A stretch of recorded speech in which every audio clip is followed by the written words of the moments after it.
Hi, this is Guy, and this is part 5 of my Blood Level 4 run with tips for newcomers to the Bloodborne game. This video will cover tips for the Shadow of Yharnam and Rom the Vacuous Spider. First, the Shadows of Yharnam represents the opening of the second chapter in the game's storyline and hence has a steeper difficulty spike than any of the previous main storyline bosses in my opinion. It's here we encounter the blue alien kin and begin to realize that things aren't what they at first seem to be in the city of Yharnam. Up to this point, we battled beasts, but the next boss after the Shadows will be Rom, the first of the kin bosses in the main storyline. There is a choice to go to the optional areas first, such as the Nightmare Frontier and the Cainhurst Castle, if you've acquired the Tonsil Stone and the Cainhurst Summons available in the forest, which would allow you to get the Bloodstone chunks needed to level your weapon prior to fighting the Shadows.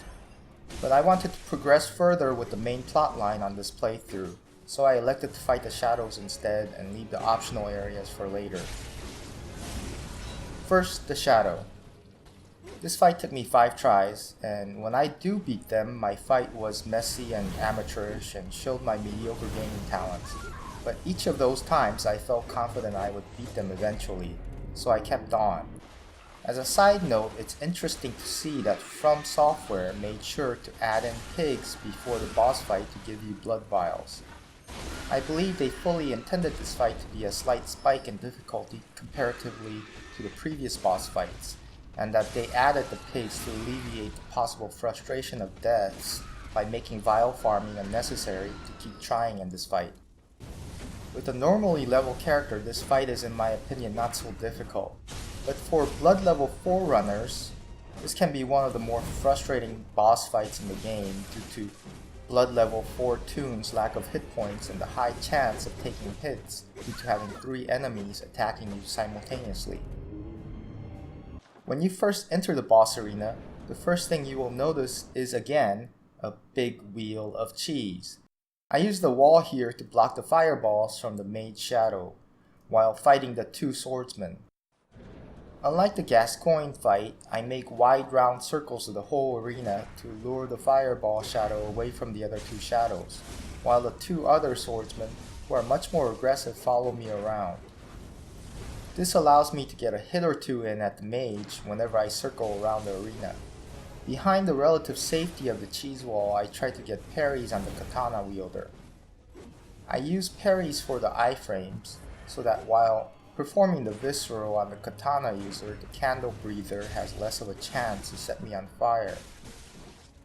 As I make the wide circle, I get hits in on the mage.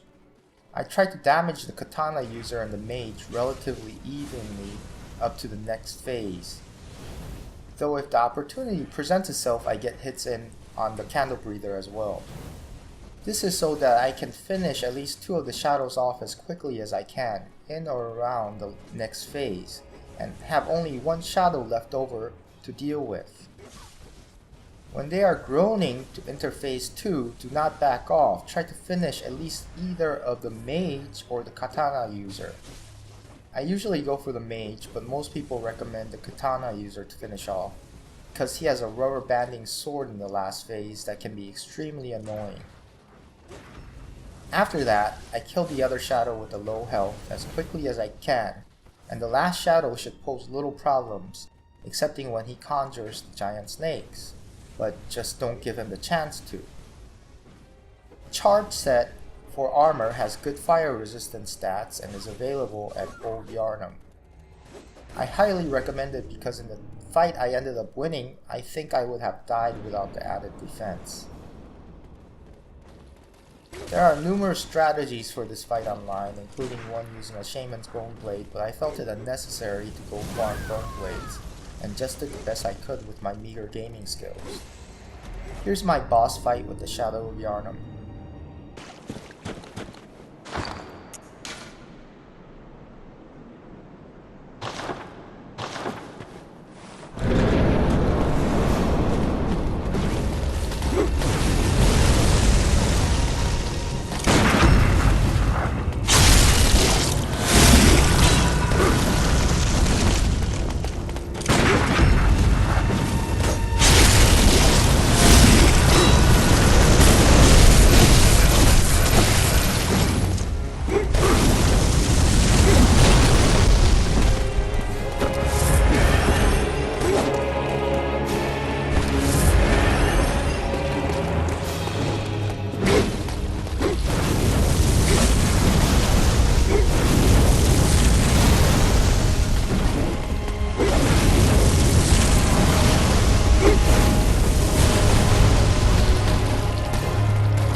After the Shadow is Rom the Vacuous Spider.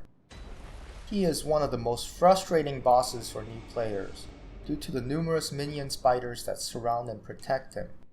They can easily stun lock to death even high level characters with high hit points in 2 or 3 attacks. Consequently, however, for a Blood level 4 run, Rom is interesting because the difficulty doesn't spike up because of your team's lower health. The fight feels almost the same whether I have hit points or not. For me, Rom was the most frustrating boss fight for a long time when the game first came out, until I realized he has tells for each of his attacks, and that he is completely fair. At first I thought he was the biggest bullshit boss, but these days he rarely kills me. I got him on my second try, and that was only because in my first try I was in a goofy mood and couldn't take the fight seriously. First I fight Rom unlocked. In the first round I kill all the little spiders first. I do this by going around in a wide circle and always attacking the last little spider in the line that is away from all the other spiders. The spiders take a long time turning around, so attacking the last spider in the line is a tactic to keep the ones in front of that spider from attacking you, because they can't turn fast enough to attack you. After I dispatch all the little spiders in the first round, I get all my buffs ready. I recommend bolt paper and BB pellets and bone marrow ash on your most upgraded, most powerful gun. Your objective is to do the most damage in round 1 as possible. He will not teleport until about a third of his hit points are gone, so at around a quarter hit points taken away, take a breather and let your stamina bar regenerate to full. Then do as much damage as possible on him using your full stamina bar, and as soon as he starts to teleport, lock on and shoot your bone marrow ash.